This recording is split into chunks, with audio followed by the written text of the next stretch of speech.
Transcrição. A transcrição é o processo pelo qual são sintetizadas moléculas de RNA a partir de um molde de DNA. É na transcrição que ocorre a regulação da expressão gênica, ou seja, a determinação de qual gene será expresso e qual ficará silenciado. Isso é diferente para cada tipo de célula de um organismo multicelular. O processo de transcrição é todo regulado por proteínas e o principal ponto de controle da expressão gênica é se a célula irá ou não começar a transcrição. Durante o processo de transcrição, ou seja, de construção da molécula de RNA, há o pareamento das bases do DNA, A, C, T e G, com as bases complementares do RNA que está sendo sintetizado, ou seja, U, G, A e C. Como as moléculas de ácidos nucleicos, seja DNA ou seja RNA, obrigatoriamente são construídas no sentido 5', 3', a fita que servirá como molde tem que ter obrigatoriamente sentido invertido, ou seja, ela tem que ser lida no sentido 3', 5'. Então, aqui a gente pode ver, né, as duas fitas do DNA, a fita codificadora e a fita molde, que são complementares e antiparalelas, ou seja, uma vai de 5' para 3' e a outra de 3' para 5'. E o RNA mensageiro, ele é construído com base na complementaridade das bases da fita molde com as bases do RNA mensageiro. Ou seja, onde tiver uma timina no DNA, vai ser inserida uma adenina no RNA. Onde tiver uma guanina no DNA, vai ser inserida uma citosina no DNA e assim sucessivamente. Assim como todos os processos de construção de moléculas, seja DNA, seja RNA ou seja proteína, a transcrição também tem um ponto de início e um ponto de término. E esses pontos de início e de término que estão no DNA são reconhecidos pela enzima que vai sintetizar o RNA, ou seja, a RNA polimerase. Vamos recordar um pouquinho a estrutura gênica. Todo gene ele possui uma região reguladora, aqui representada pelo promotor, uma região codificadora e uma região terminadora. Para procariotos, existem duas possibilidades. Ou a gente tem apenas um gene na região codificadora, e aí esse gene é chamado de regulado individualmente, porque ele tem um promotor para um gene. Ou a gente pode ter um gene organizado em operons, que é uma exclusividade de procariotos. Nos operons, a gente tem mais de um gene sendo controlado por uma única região reguladora. Como consequência disso, para o gene regulado individualmente, a gente vai ter a produção de apenas uma proteína quando o RNA for traduzido. Contrariamente, para o gene organizado em operon, a gente vai ter mais de uma proteína sendo produzida. Então, aqui no caso, a gente tem 3 genes na região reguladora, na região codificadora, desculpa, a gente vai ter 3 proteínas sendo produzidas. Esses 3 genes do operon estão sob o controle de uma única região reguladora. Já para os eucariotos, a gente também tem uma região reguladora, uma região codificadora e uma região terminadora. Além dessas 3 regiões que são comuns aos procariotos, a gente tem reguladores distais, que podem tanto ativar a transcrição, como no caso dos enhancers, quanto silenciar a transcrição, no caso dos silencers. Caracterizando melhor a região promotora, então olhando mais de perto a região promotora, nós podemos ver que existem dois locais que são consensuais entre os diferentes promotores. Então, se a gente tomar como referência o primeiro nucleotídeo que vai ser transcrito, esse primeiro nucleotídeo ele é chamado de nucleotídeo mais 1. Todos os nucleotídeos que tiverem para frente dele vão ter sinal positivo e todos os nucleotídeos que tiverem para trás dele vão ter sinal negativo. Portanto, todos os nucleotídeos situados na região reguladora vão ter sinais negativos. No promotor, podemos observar, então, nos mais diferentes promotores, que embora eles não sejam idênticos, eles apresentam regiões semelhantes. Uma localizado a mais ou menos na posição menos 10 e outra situada mais ou menos na região menos 35. A região situada a menos 10, ela é rica em sequências AT e, portanto, ela é denominada Tata Box. A região situada a menos 35, ela é rica em CAT e, portanto, chamada de Cat Box.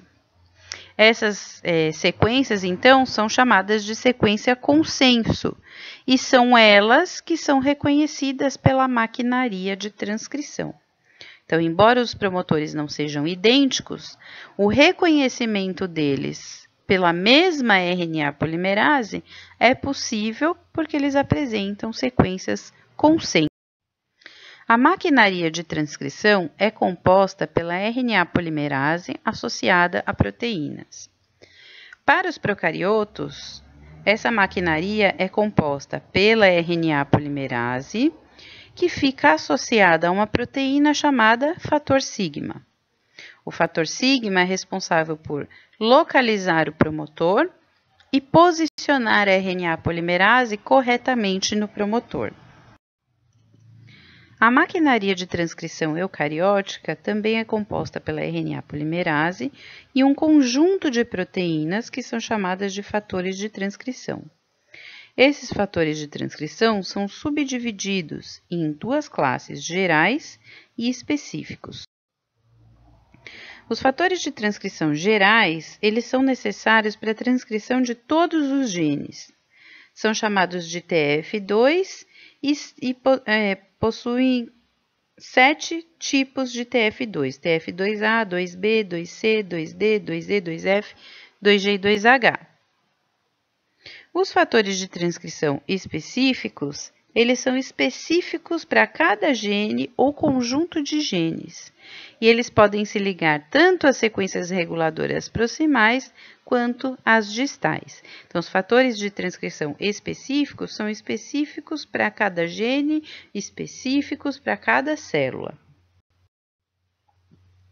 Então, aqui, essa é a maquinaria de transcrição eucariótica, né? Onde a gente pode ver a RNA polimerase associada aos fatores de transcrição gerais, que são os TF2, né? Aqui a gente pode ver o TF2B, 2E, 2H, 2F. E lá na região reguladora distal, lá no enhancer, a gente tem uma outra proteína ligada e para que a maquinaria de transcrição esteja completa, é necessário que essa proteína que está lá no enhancer se associe aos fatores de transcrição na região reguladora proximal. Então, para isso, o DNA precisa se dobrar para que a proteína que está ligada no enhancer se una às proteínas que estão ligadas lá no promotor. Então, aqui a gente tem uma imagem de microscopia eletrônica mostrando a alça que é formada no DNA quando acontece a aproximação da maquinaria de transcrição lá no promotor à proteína que está ligada lá no regulador distal. Qual que é a importância dos fatores de transcrição para os eucariotos e do fator sigma para os procariotos? Primeiro, posicionar corretamente a RNA polimerase no promotor. Segundo, eles aumentam a adesividade da RNA polimerase ao DNA, ou seja, eles prendem mais firmemente a RNA polimerase ao DNA. E também eles auxiliam na abertura da dupla fita. A transcrição ela é dividida em 3 fases. a fase de iniciação, a fase de elongação e a de terminação. Na iniciação, a gente tem a localização e o posicionamento da RNA polimerase no promotor, mediado pelo fator sigma para os procariotos e pelos fatores de transcrição nos eucariotos. O início da transcrição dos primeiros nucleotídeos, e depois que os primeiros nucleotídeos foram transcritos, os fatores de transcrição e o fator sigma são liberados e a RNA polimerase continua sozinha. Na fase de elongação é onde ocorre, então, a construção da fita de RNA pela inserção de nucleotídeos complementares aos nucleotídeos da fita molde de DNA. E na fase de terminação, a RNA polimerase encontra sequências de término da transcrição e, com isso, ela se solta do DNA, terminando a transcrição gênica. Para os procariotos, existe uma regra que é chamada de regra de colinearidade, ou seja, se na região codificadora a gente tiver 1.200 nucleotídeos, a gente vai ter uma proteína com 400 aminoácidos. Isso porque cada 3 nucleotídeos correspondem a um códon que corresponde a um aminoácido. Então, se eu tenho 1.200 nucleotídeos, dividido por 3, 400 aminoácidos. Para os eucariotos, isso não é verdade. Por quê? Porque a gente tem regiões intrônicas que vão ser removidas antes do processo de tradução. E a gente não tem como saber quantos nucleotídeos vão ser removidos nesse processo. Portanto, não existe essa relação de colinearidade para os eucariotos. Processamento pós-transcricional do RNA. No caso dos eucariotos, o RNA ele é sintetizado no núcleo e depois ele precisa ser transportado para o citoplasma. Da maneira como o RNA é transcrito, o primeiro transcrito que é feito, o pré-RNA mensageiro, ele não pode ser ainda traduzido devido à presença dos introns. Então, antes que ele possa ser traduzido e enviado para o citoplasma, ele precisa passar por algumas modificações, para daí então se tornar um RNA mensageiro maduro e poder ser transportado para o citoplasma para tradução. Um dos primeiros processos que acontecem é o processo de splicing. Esse processo de splicing consiste da remoção dos introns, que são sequências não codificantes, e união dos exons, que são as sequências codificantes. Para que os introns sejam reconhecidos e possam ser removidos, eles possuem características específicas de introns, que são, próxima à extremidade 5' existe um GU, na extremidade 3' do exon, um AG, e isso é chamado de regra GU-AG. Também existe uma adenina, próxima à extremidade 3' do intron, e uma região rica em pirimidina. Esses pontos do intron é que são reconhecidos por um conjunto de proteínas denominadas de spliceossomo. O spliceossomo, então, reconhece essas características do intron, se liga nessas regiões intrônicas e faz o processo de remoção do intron e união dos exons. Então, nessa figura aqui, a gente pode ver o RNA com exons e introns, as características presentes no intron, né, o GU, o AG, a adenina, e as proteínas do spliceossomo reconhecendo e fazendo a remoção do intron e a união dos exons. Além do splicing, antes de ser enviado para o citoplasma, as extremidades do RNA mensageiro precisam ser protegidas. Na extremidade 5' é adicionada uma estrutura chamada de cap. Esse cap nada mais é do que uma guanina modificada. Essa guanina sofre o processo de metilação e se transforma nessa estrutura que é chamada de cap. Dessa maneira, a extremidade 5' do RNA mensageiro fica protegida do ataque de endonucleases, que são enzimas que degradam ácidos nucleicos e que estão presentes no citoplasma dos eucariotos. Para proteger a extremidade 3' é então adicionada uma longa sequência de adenina, que é chamada de cauda de poli-A. Essa cauda de poli-A, ela não corresponde a uma sequência de T no DNA. Não existe uma cauda de poli-T no DNA. Ela é adicionada depois que o RNA mensageiro é transcrito por uma enzima que chama-se poli-A polimerase.